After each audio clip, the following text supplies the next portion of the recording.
कहानी पसंद आए तो लाइक सब्सक्राइब जरूर करें।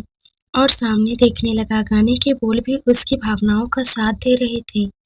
चाहे हम चाहे भी तो, पहरे लगाए भी तो कैसे, दिन रात को रोके, आगे बिना ये जले, जोर न कोई चले, कैसे जज्बात को रोके।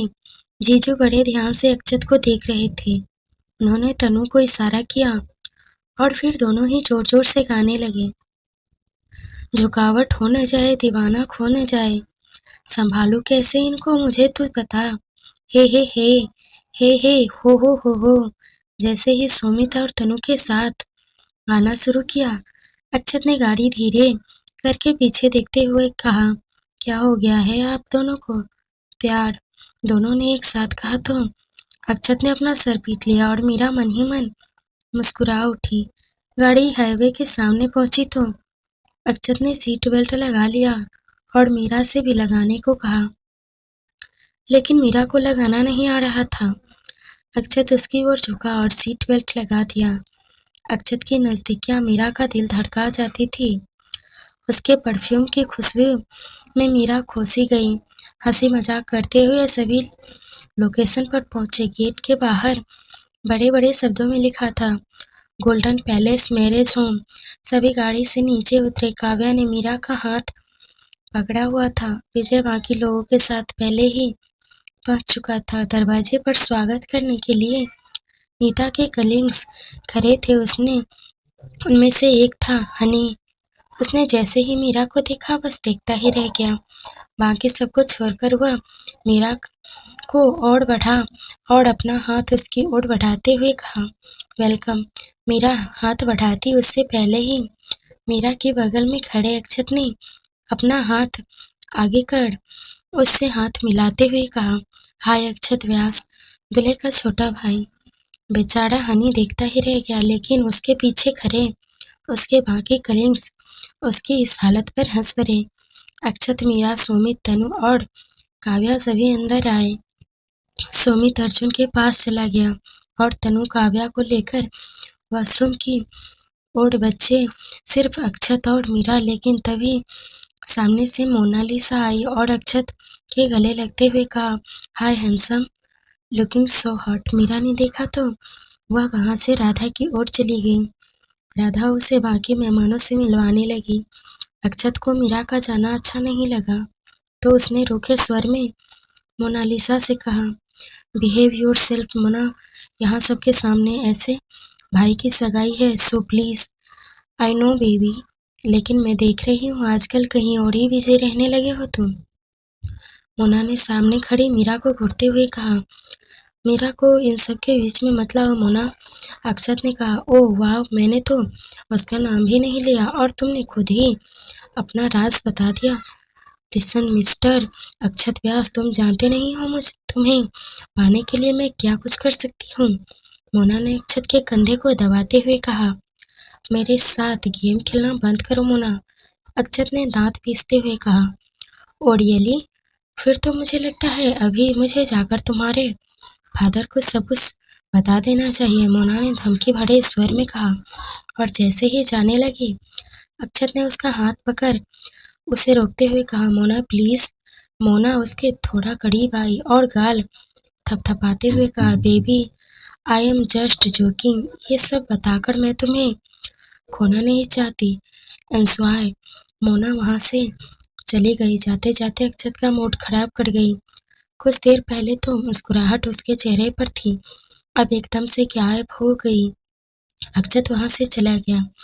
राधा के पास से निकलकर मीरा निधि के पास आई तो निधि ने कहा, अरे मैडम जी, कहाँ गायब हो? मतलब दोस्तों को तो भूल ही गई है ना? ऐसा नहीं है निधि, हम तुम्हें ही ढूंढ रहे थे। यहाँ सब हमें ऐसे घूर घूर के क्यों देख रहे हैं? मीरा ने हिचकिचाते हुए कहा। तो लो, तुम्हें नहीं देखेंगे तो क्या हमें देखेंगे? अरे भाई, आज के फंक्शन की रौनक तुम ही हो मीरा, पीछे से सोमी जीजू ने आते हुए कहा। निधि, मीरा और जीजू तीनों वहीं गार्डन में कुर्सियां पर बैठ गए। तनु भी काव्या को लेकर आई तो जीजू ने उसे भी अपने पास बुला लिया। पांचों बैठकर हंसी मजाक कर रहे थे।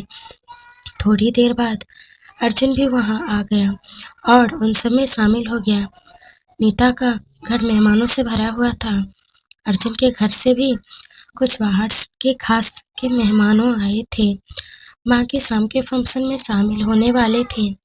सब थे, बस अक्षत कहीं नजर नहीं आ रहा था।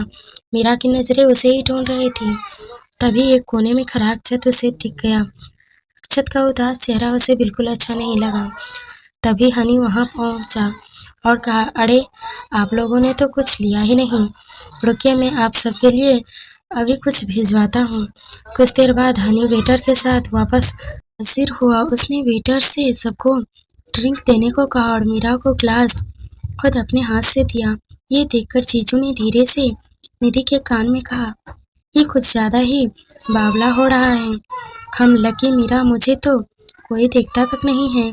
निधि ने मुंह लटकाकर कहा, अरे अरे मेरे बच्चे, किसने कहा तुम्हें भी देखेंगे? देखना जल्दी ही तुम्हारी लाइफ में भी बहुत अच्छा लड़का आएगा। जीजू ने निधि का गाल खींचते हुए कहा। निधि मुस्कुराई और कहा, हम बस इसी उम्मीद पर जिंदा हूँ जीजू। निधि की बातें सुनकर सुमित हंस पड़ा। सुमित इतना भयंकर इंसान था कि हर कोई उससे जल्दी ही घुल मिल जाता था और यही वजह थी कि निधि, अक्षत और अर्जुन भी उनसे अपनी हर बात शेयर कर लेते थे। अर्जुन ने जूस पीते हुए इधर उधर देखा और कहा, अक्षत कहाँ है? वो वहाँ सामने है। मीरा ने कहा तो सबकी नजर उधर ही घूम गई, लेकिन वो वहाँ अकेला क्या कर रहा है? सुमित ने कहा, पता नहीं जीजाजी, इसका भी कभी कुछ समझ नहीं आता। अर्जुन ने कहा और एक बार फिर सब बातें में लग गए। कुछ देर बाद ही नीता के पापा सबको नाश्ता के लिए बोलने आए और सबको चलने को कहा। गार्डन की दूसरी ओर खाने की स्टॉल लगी हुई थी। जीजू जैसे ही आगे बढ़े, तनु ने रोककर कहा, मीठा कम, पता है ना? आपको शुगर ज्यादा आया था इस बार। हाँ हाँ बिल्कुल पता है।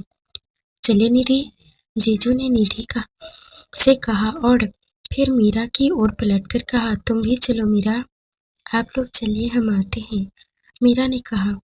तनु भी काव्या का हाथ पकड़े पकड़े सबके साथ चली गई। सुमित को खाने का बहुत शौक था, लेकिन शुगर होने की वजह से तनु उसके खाने पीने पर कड़ी नजर रखती थी। जीजू ने जैसे ही स्टॉल देखा, उसके मुंह से पानी आ गया। पाव भाजी, छोले भटूरे, टिकिया, पनीर टिक्का, पानी पूरी, फ्राइड राइस, नूडल्स और भी बहुत कुछ। साथ में मीठी रसमलाई, मोतीचूर के लड्डू, काजू कतली, गाजर का हलवा और नारियल के लड्डू थी। जीजू ने प्लेट ली और अपनी पसंद की सभी मिठाइयाँ और चटपटा भर लिया। उसने तनु सब चुपचाप देख रही थी। उसने एक प्लेट उठाई और उसमें एक काजू कतली रखी, एक कटोरी दही, एक टिकिया और थोड़े से चावल लिए। बाकी बची प्लेट को सलाद से भर दिया। उसने सुमित की प्लेट ली और अपनी प्लेट उसके हाथ में थमाकर कहा, आप ये खाइए। जीजू ने बुझे मन से प्लेट ले ली और खाने लगे।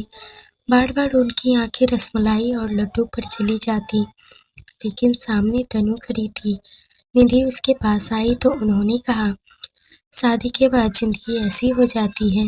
निधि खिलखिलाकर हंस पड़ी। तनु अपने साथ साथ काव्या को भी खिला रही थी। उधर मीरा को पड़वा थी तो बस अक्षत की। उसने टेबल पर रखा जूस का ग्लास उठाया और अक्षत की ओर बढ़ गई। अक्षत परेशान सा एक कोने में खड़ा था, न जाने क्या सोच रहा था। मीरा ने उसके सामने आकर कहा, जूस नहीं चाहिए? अक्षत ने बिना मीरा की ओर देखे कहा, सुबह से आपने कुछ नहीं खाया है। मीरा ने अपने मन से कहा, नहीं चाहिए, ले जा। अक्षत ने रूखे स्वर में कहा, लेकिन मीरा ने जैसे ही कहना चाहा, अक्षत ने गुस्से में उसकी ओर देखा और कहा, एक बार कहा ना, नहीं चाहिए, समझ नहीं आता तुम्हें? अक्षत का गुस्सा देखते ही मीरा की आंखों में आंसू आ गए। उसने ग्लास साइड में रखा और वहां से चली गई। उसके जाते ही अक्षत ने अपना हाथ दीवार पर मारा। वो मीरा पर गुस्सा करना नहीं चाहता था, पर हो गया। मीरा चलकर गार्डन की ओर आई। उसका उतरा हुआ चेहरा देखकर अर्जुन उसके पास आया और कहा, हे मीरा।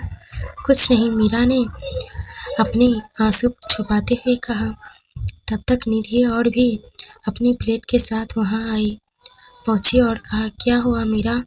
कुछ नहीं निधि, हम तुम्हारे पास ही आ रहे थे। मीरा ने जबरदस्ती मुस्कुराते हुए कहा, ये अक्षत भैया तो क्या हुआ? जब से आए हैं तब से सड्डू की शक्ल बना रखी है। निधि ने खाते हुए कहा, तुम्हारे और उनके बीच झगड़ा हुआ है क्या? मीरा को अक्षत की ओर देखते पाकर अर्जुन ने कहा, नहीं, हम तो बस जूस लेकर गए थे। पता नहीं वो क्यों गुस्सा हो गए। मीरा ने उदास होकर कहा, वो तुमसे गुस्सा हो ही नहीं सकता। अर्जुन ने अक्षत की ओर देखते हुए कहा, मतलब? मीरा ने हैरानी से कहा, हम उधर देखो। अर्जुन ने मीरा से अक्षत की ओर देखने को कहा। मीरा ने देखा तो उसके होठों पर मुस्कान तैर गई। जो ग्लास मीरा उसके पास रखकर आई थी वो अक्षत के हाथ में था और अक्षत जूस पी रहा था। मीरा को मुस्कुराते देखकर अर्जुन ने कहा, देखा, अगर तुमने नाराज होता तो तुम्हारा लाया जूस नहीं पीता।